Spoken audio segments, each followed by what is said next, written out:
చిత్తూరు నియోజకవర్గ భూములకు సాగునీరు అందించే లక్ష్యంతో పెండింగ్ లో ఉన్న హాంద్రినివా బ్రాంచ్ కెనాల్ కు 105 కోట్లు మంజూరు చేస్తూ రాష్ట్ర ప్రభుత్వం కేబినెట్ లో ఆమోదం తెలిపింది.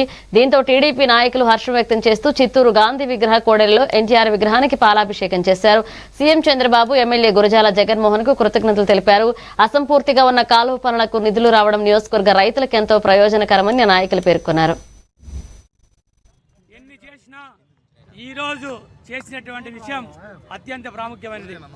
ఇవాళ తెలుగుదేశం పార్టీ కూటమి ప్రభుత్వం 19/7/2024 26 సంవత్సరం ఒక జీవో విడుదల చేసింది.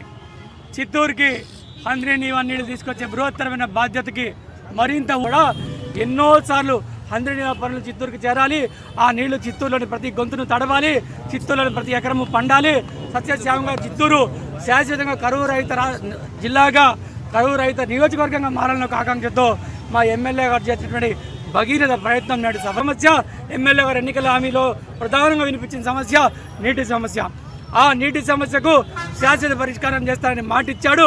ఆ ఇచ్చిన ప్రకారం అత్యంత విశ్వసనీయతతో కట్టుబడి ముఖ్యమంత్రి గారికి పలుమార్లు అభ్యర్థించి ప్రభుత్వానికి చిత్తూరు ఎదుర్కొన్నటువంటి కరువు సమస్యను పరిష్కరించేలా ఆయన్ని ఒప్పించి 102.5 కోట్లు విడుదల చేసి వాళ్ళ చిత్తూరు ప్రజలు రుణం తీర్చుకునే కార్యక్రమంలో మొట్టమొదటికి సువర్ణ అధ్యాయం లిఖించబడింది.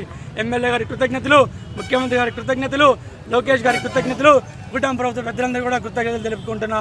మరొక్కసారి